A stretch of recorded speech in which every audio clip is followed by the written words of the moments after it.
દેશના રાજકારણના સૌથી મોટા સમાચાર સામે આવી રહ્યા છે। આજે વડાપ્રધાન નરેન્દ્ર મોદી સાંજે 5 વાગ્યે રાષ્ટ્રને સંબોધિત કરશે।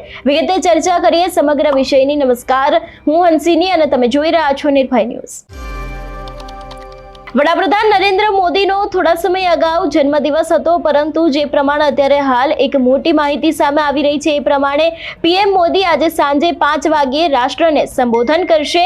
આ દરમિયાન તેઓ કોઈ મોટી જાહેરાત કરી શકે છે તેવી શક્યતાઓ લાગી રહી છે। જો કે હજી સુધી એ સ્પષ્ટ નથી કે પીએમ મોદી પોતાના સંબોધનમાં કયા વિષયો ઉપર સંબોધન કરશે। એવી અટકળો ચાલી રહી છે કે પીએમ મોદી નવા જીએસટી દરોના અમલીકરણ અંગે પણ રાષ્ટ્રને સંબોધિત કરી શકે છે। નોંધનીય છે કે નવા જીએસટી દરો આવતીકાલે 22 સપ્ટેમ્બર નવરાત્રીના પહેલા દિવસે અમલમાં આવવાના છે, તેથી પીએમ મોદીનું સંબોધન આ વિષય ઉપર હોઈ શકે છે તેવી શક્યતાઓ લાગી રહી છે।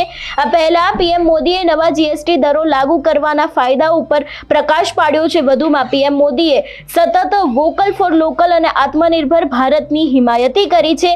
પીએમ મોદીના સંબોધનનું ધ્યાન દેશના અર્થતંત્રને મજબૂત બનાવવા ઉપર પણ હોઈ શકે છે। વધુમાં તેઓ આંતરરાષ્ટ્રીય સ્તરે જે દેશના પડકારો સામનો કરી રહ્યા છે તેના ઉપર પણ વાતચીત કરી શકે છે એવી શક્યતાઓ લાગી રહી છે। ખાસ કરીને તમને જણાવી દઈએ કે 3 સપ્ટેમ્બરના રોજ જીએસટી કાઉન્સિલે 5% અને 18% ટેક્સ સ્લેબને મંજૂરી આપી હતી, જેમાં 12% અને 28% ટેક્સ સ્લેબને દૂર કરવામાં આવ્યા હતા। બેઠકની અંદર 12% અને 28% સ્લેબને નાબૂદ કરવાનો નિર્ણય લેવામાં આવ્યો હતો। આવી સ્થિતિમાં 5% અને 18% બંનેના નવા સ્લેબ હવે 22 સપ્ટેમ્બર 2025 થી અમલમાં આવશે। અને નાણામંત્રી નિર્મલા સીતારમણે કહ્યું છે કે જીએસટીમાં આ સુધારો સામાન્ય લોકોના જીવનને સરળ બનાવવા માટે રાહત કરવા માટે આવ્યો છે એવી પણ વિગતો સામે આવી રહી છે। એટલે ખાસ કરીને પ્રધાનમંત્રી નરેન્દ્ર મોદી આજે સાંજે 5 વાગ્યે રાષ્ટ્રને સંબોધન કરશે। જો કે હજી સુધી એવી કોઈ જ સ્પષ્ટ માહિતી આપવામાં નથી આવી કે કયા વિષયને લઈને હોઈ શકે છે, પરંતુ જે પ્રમાણે અત્યારે હાલ દેશના રાજકારણના સૌથી મોટા સમાચાર કહી શકાય કે પીએમ મોદી આજે સાંજે 5 વાગ્યે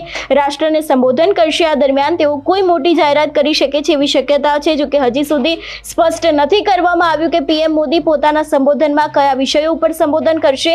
એવી અટકળો ચાલી રહી છે કે પીએમ મોદી નવા જીએસટી દરોના અમલીકરણ અંગે પણ રાષ્ટ્રને સંબોધિત કરી શકે છે। ત્યારે નોંધનીય છે કે નવા જીએસટી દરો આવતીકાલે 22 સપ્ટેમ્બર એટલે કે નવરાત્રીના પહેલા દિવસે અમલમાં આવવાના છે, તેથી પીએમ મોદીનું સંબોધન કદાચ આ વિષયના ઉપર હોઈ શકે છે તેવી શક્યતાઓ લાગી રહી છે। આ પહેલા પીએમ મોદીએ નવા જીએસટી દરો લાગુ કરવાના ફાયદા ઉપર પ્રકાશ પાડ્યો હતો અને વધુમાં પીએમ મોદીએ સતત વોકલ ફોર લોકલ અને આત્મનિર્ભર ભારતની હિમાયતી કરી છે। પીએમ મોદીના સંબોધનોનું ધ્યાન દેશના અર્થતંત્રને મજબૂત બનાવવા ઉપર પણ હોઈ શકે છે એવું પણ લાગી રહ્યું છે। અને વધુમાં તેઓ આંતરરાષ્ટ્રીય સ્તરે દેશ જે પડકારોનો સામનો કરી રહ્યા છે તેના વિષય ઉપર પણ વાત કરી શકે છે। જો કે હવે આજે સાંજે 5 વાગે જોવાનું રહેશે કે જે પ્રમાણે વડાપ્રધાન નરેન્દ્ર મોદીની આ જાહેરાત સામે આવી છે કે તે રાષ્ટ્રને સંબોધન કરવાના છે સાંજે 5 વાગ્યાની આસપાસ, ત્યારે કયા વિષય ઉપર ચર્ચા કરવામાં આવશે અને ખાસ કરીને જે જીએસટીની વાત છે કે કેમ તે પણ હવે જોવાનું રહેશે। તમારું શું માનવું છે આ વિષયને લઈને અમને કમેન્ટ કરીને ચોક્કસ જણાવજો। તેની સાથે અમારી ચેનલ નિર્ભય ન્યૂઝને લાઇક, શેર અને સબસ્ક્રાઇબ કરવાનું ભૂલશો નહીં। નમસ્કાર।